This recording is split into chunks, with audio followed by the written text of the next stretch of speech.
Royal aides had earlier refused to say whether the settlement will be partly funded by the monarch, but she is understood to have agreed to help the Duke of York, providing she was not linked to any personal payment to Miss Roberts.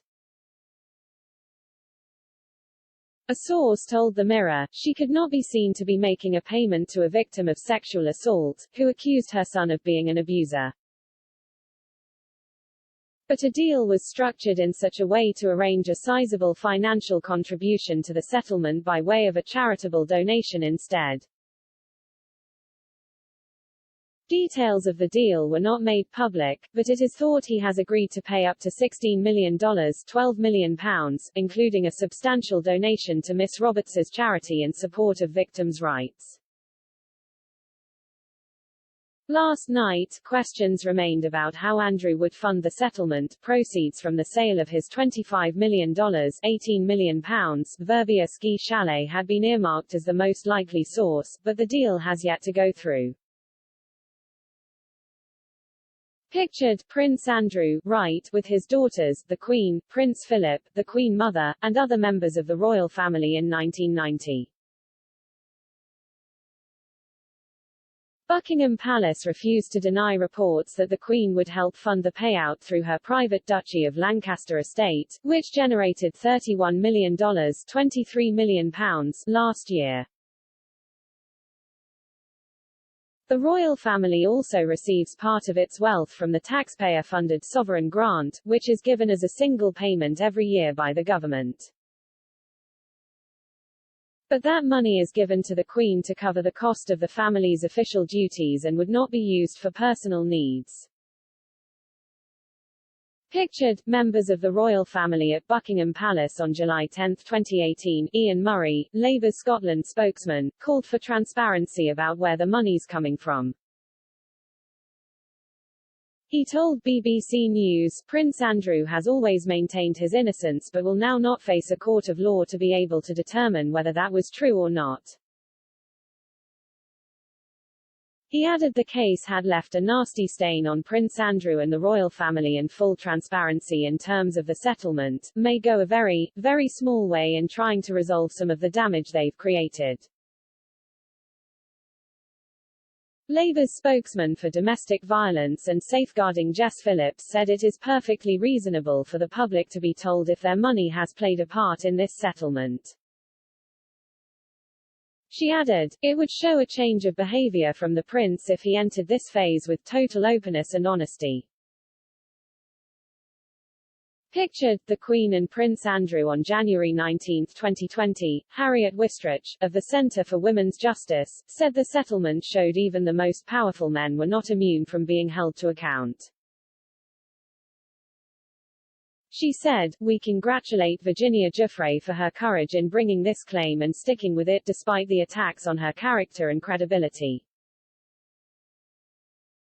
It is, however, important that any funds that go towards the settlement come from Prince Andrew's personal wealth and are not indirectly paid for by the public. Andrew strongly denied the claims throughout the interview, and continues to even after the agreement, which was sensationally struck on Tuesday. The discussion, in which Andrew made a series of claims, including insisting he couldn't have been with Miss Giuffre at the time because he was dining at Pizza Express in Woking, and that a medical condition left him unable to sweat, has since gained notoriety and is widely acknowledged to have embarrassed the royals. Now, Ms. Maitlis has revealed her own thoughts following Tuesday's settlement, in which the Duke is set to pay a figure believed to be around $16 million, £12 million.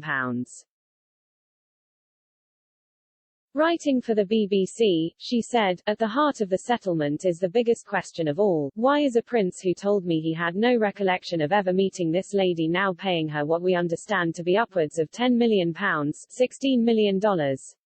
I distinctly remember putting Virginia Giuffre's accusations to him directly. She says she met you in 2001, she dined with you, danced with you, you bought her drinks in Tramp nightclub and she went on to have relations with you in a house in Belgravia, and I have the prince's reply in front of me now.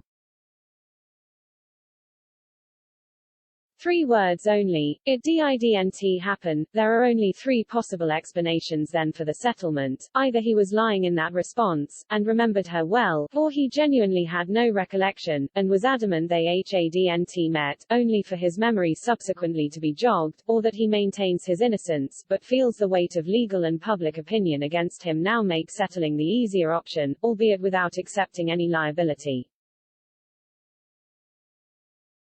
Ms. Maitlis went on to clarify that it was not her place to declare which was true, but pointed to the careful wording of the settlement statement, which she said put distance between an acknowledgement of Giuffre's pain, and any responsibility he may or may not have had for it.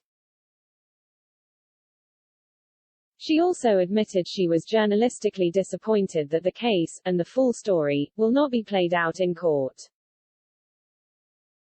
There would have been huge satisfaction in the sense of an ending, any ending, that saw the prince make his legal defense so comprehensively, she wrote. But there is anger at how the Queen, 95, has effectively been forced to bail out the disgraced Duke, 61, whose modest pension from his time in the Royal Navy is now his only visible income, amid demands for the public to be told who is financing the deal.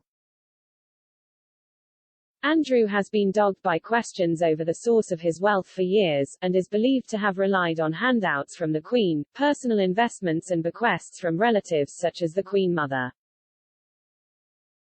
Sources also pointed out while there will now be a period of silence during the Jubilee celebrations when both parties will have to stick to the terms of yesterday's carefully worded statement, Ms. Giuffre would then not be stopped from writing a lucrative book telling her story, which could hit the shelves in time for Christmas. Prince Charles was said to have been supported by the Queen in making it clear to Andrew that he had no choice but to settle with Ms. Giuffre, with one source telling Mail Online that Charles had had enough of the situation and would have said to Andrew that he needed to get this sorted out as soon as possible. A senior royal household member told The Standard that Charles and the Queen could not countenance another disastrous appearance by the Duke of York, in light of his BBC interview, adding, decisive action was needed. There was little choice, he had to see sense. While Andrew is thought to be holed up at his Royal Lodge home in Windsor today, on the other side of the world a box of beers and a bouquet of flowers were being delivered to Ms. Giuffre and her husband Robert's home in Perth, Australia. And her father Sky Roberts told The Sun, I knew he would settle out of court, that was a complete bluff. I think Virginia will be happy. Meanwhile, despite the settlement, it is feared the scandal could still overshadow poignant Platinum Jubilee celebrations for the UK in the coming months. Also today, the Metropolitan Police said they have no plans to reopen their own probe into Andrew despite calls for officers to re-examine evidence after the deal. Royal author Angela Levin told Sky News today, I think that the Queen would have given him a big telling off and said I can't have this hanging over me for the rest of the year, I don't want you to spoil my Platinum Jubilee. I'm the only royal who's lasted 70 years on the throne, and you've got to sort it out. She added, I admire the Queen hugely as everybody does, and I don't want it to spoil anything for her, but I still think this is hanging over the country and the royal family and is going to go right through to the end of the year and maybe into next year, and there's no real way of cutting it off. She continued, obviously that, a ban on Ms. Giuffre saying anything, was something that they could have put in the agreement and they haven't, and so it implies that there's a lot she, Ms. Giuffre, wants to say that Andrew will not want to hear.